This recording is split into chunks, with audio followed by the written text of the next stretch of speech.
Hi, I'm Joey Pinz. People ask me, how did I lose 130 pounds? The quick answer is always discipline. I started my business, wasn't paying attention to my health, was eating too much, drinking too much sweets. My daughter was born. Next thing I know, I'm pre-diabetic, I have hypertension. I knew something had to change. Discipline. I, like many of you, have faced many challenges in your career, in your family, in your life, in your faith. How did you attack them? How did you approach them? How did you solve them, hopefully? It all had to have some degree of discipline. I'm also asked, how did you found and start a tech business that lasted over 25 years? Discipline. I was committed to it, enjoyed technology, didn't enjoy some aspects of it, but knew it was necessary. Discipline. Our podcast mission: how do we use discipline to better ourselves and society?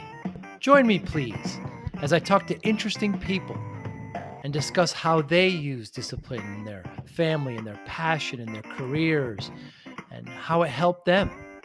Our podcast vision: growth through learning from others. Joey Pinz Discipline Conversations. It'll be light and serious. Join us, please. Thank you for consideration. Yeah, Jeremy, thank you so much for your time. I appreciate it. No, I appreciate your time. So you're in charge of cybersecurity at MSP of Wisconsin. That's correct. It must be daunting. It's a task, that's for sure. Yeah, ever changing, ever evolving. And what about cybersecurity? What about security attracts you?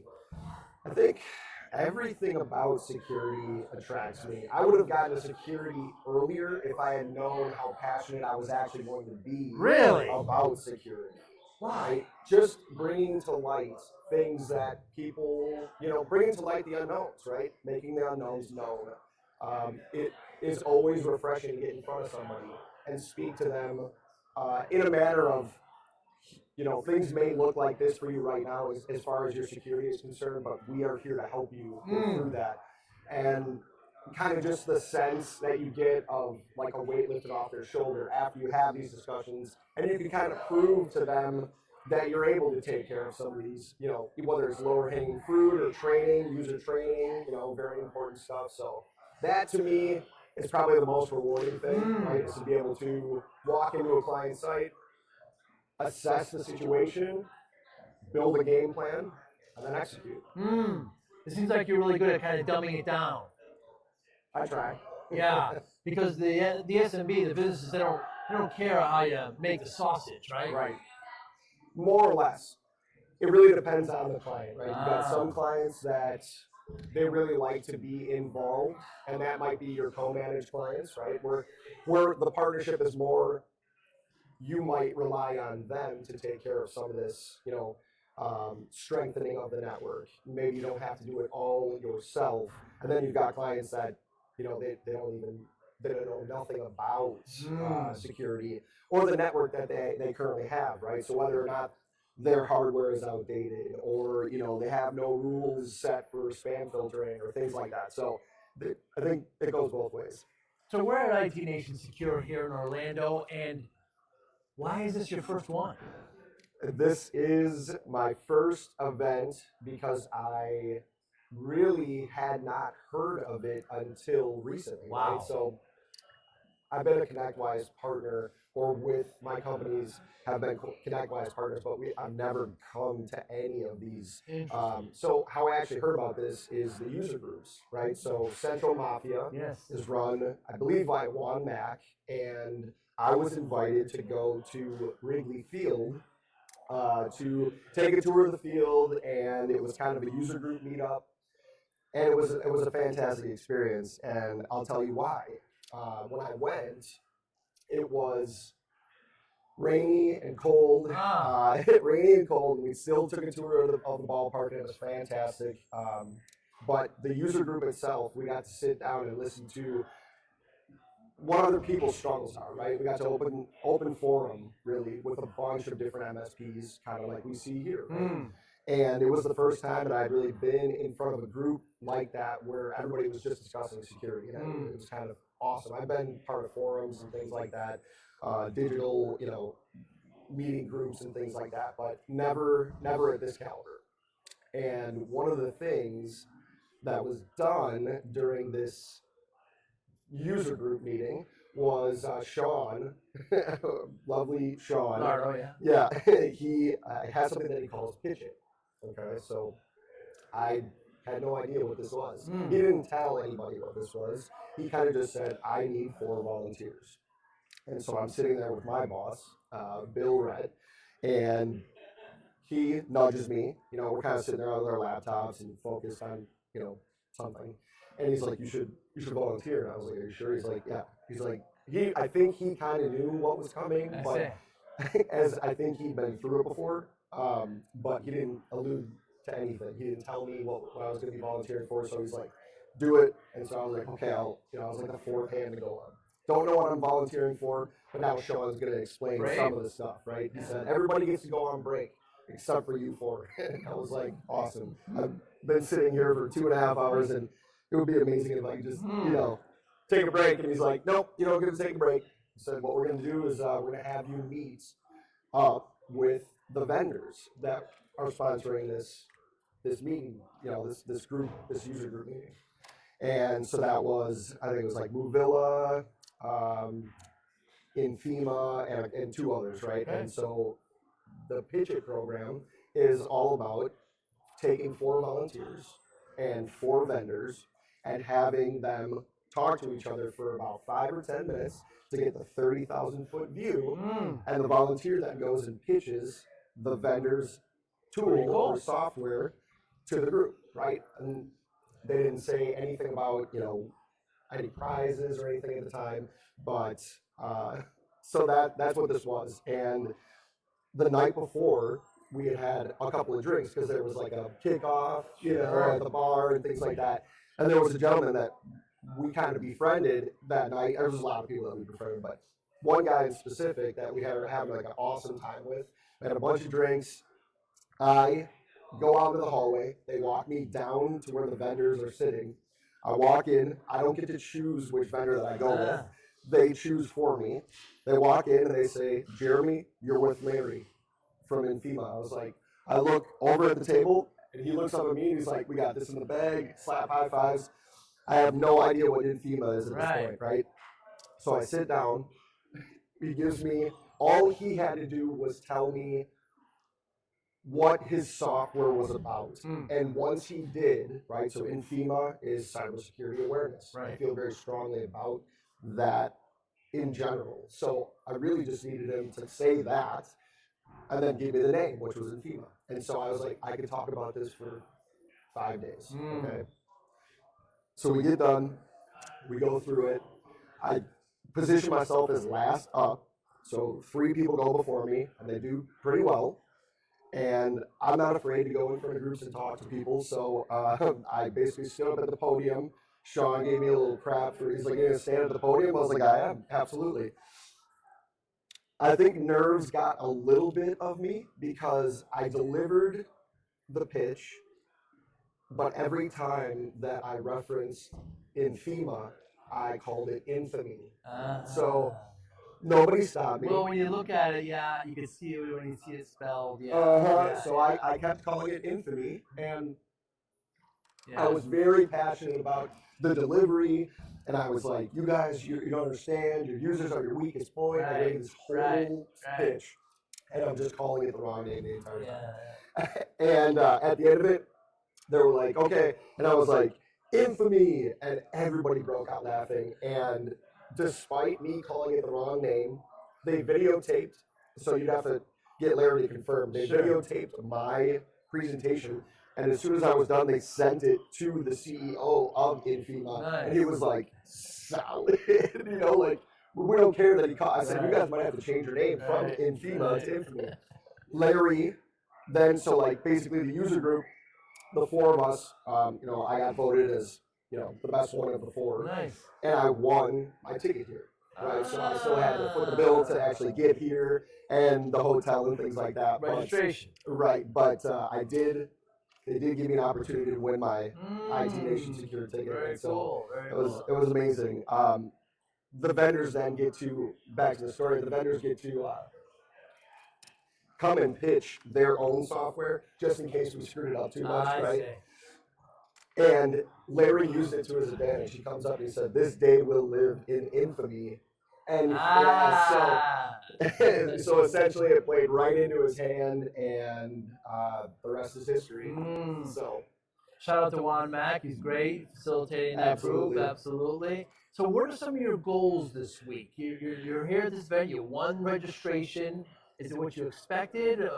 Tell me about the experience. I don't know what I was expecting. You know, you kind of get a whole bunch of, IT people in a room. Yeah. You never know what really to expect. But I'm one who's not introvert right now. So if I see somebody in the hallways and they don't really want to make eye contact, I might go over to them and be like, "Hey, I'm Jeremy. Nice to meet you." So like I said, I don't know what I was expecting, but I guess in a way, I'm totally satisfied with the experience. Right? I mean, there's so much going on here that it's a phenomenal event. The plan is something that I learned from you and the three during our. You were there for the first timers. Yep. Yes, So the goal is, grab 1 to 2 things that you want to take back. You may learn 100 things here, but don't try to take all 100 of them back, right? It doesn't make sense to try to implement everything off in case you guys said you won't implement anything, right? So we want to keep it just to a couple of things. So I have a notebook, and I've been writing all this stuff down, and I think afterwards I'm going to figure out exactly what couple things my company would be most interested in moving forward on, and then just build a plan to implement. And how has it been interacting with the vendors?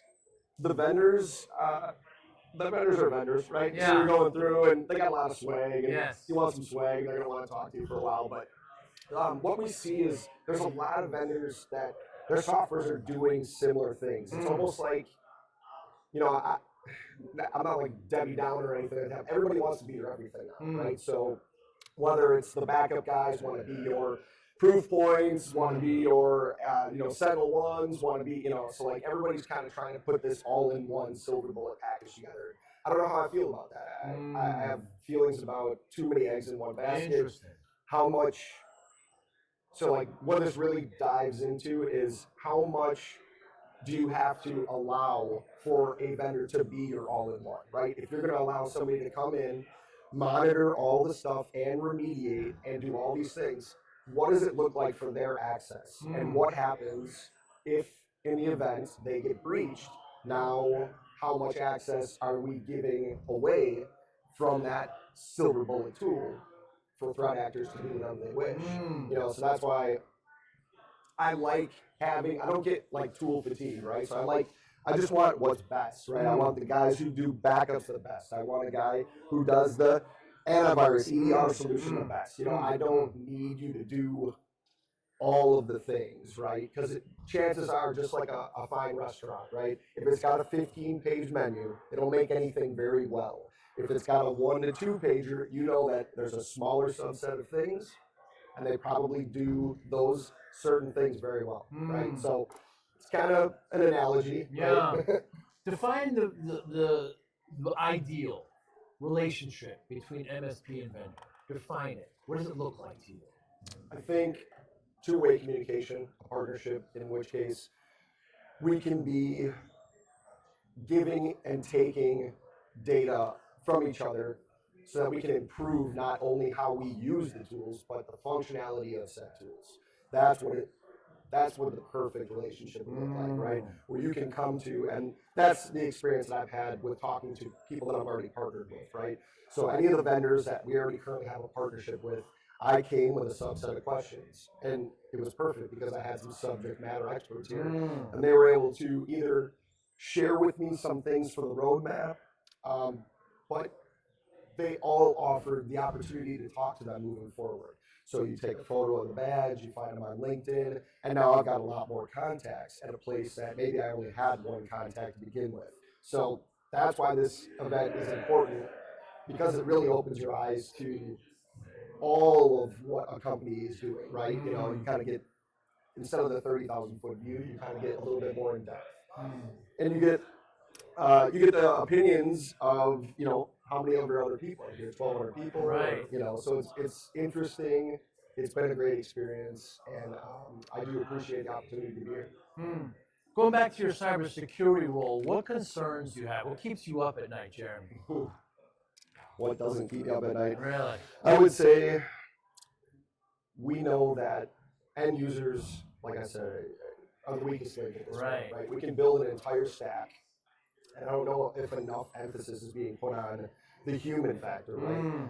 We can put an entire stack together, and it wouldn't matter if we can just socially engineer our way in or if we can fish our way in, right? So for me, I am a firm believer that cybersecurity awareness training is training future heroes, right? So you train people so that they can be your front runners. If they see something, they say something, it gets brought up, instead of users not having any idea of what to do with a phishing email or what these scams are looking like in today's world, right? So that's why it's important. I was at a seminar yesterday, and it was, you're going to, as an end user, you're going to remember stories. So your cybersecurity awareness training should almost fall under that type of format, right? Where you can tell small stories, short stories, but they all have some kind of theme. They're all related to either a potential type of scan or what to look for. That kind of resonated with me. I think that's a really good insight. So, but everybody's got a different opinion. Absolutely. So. And what should MSPs, if they can't afford somebody full time like yourself, or have somebody with your experience, what do you recommend to other MSPs to do? If they don't have a cybersecurity tech, dedicated cybersecurity tech, I would say, the least that you can do is just get onto a bunch of forums, you join user groups, right? So even if you don't have your own dedicated person, people are willing to talk, right? Look at me, I've been talking for how long? Just a minute. So I think that just get in front of somebody, right? Just get in front of somebody.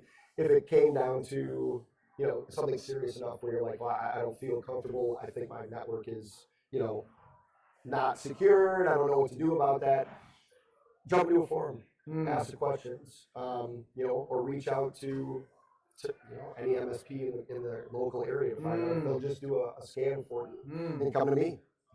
Right.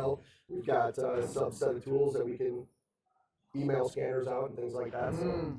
ConnectWise made a big announcements on Monday. The keynote, Jason McGee in leadership. They've got a lot of security launches that's happening. What are your opinions on this? So I do like that they're focusing on security. I'm interested to see what it means for CWRMM. Okay, so right now we know that CWRMM can patch certain third-party applications. So I had a more in-depth discussion with, I can't remember the gentleman's name, but he's kind of in charge of the Security 360.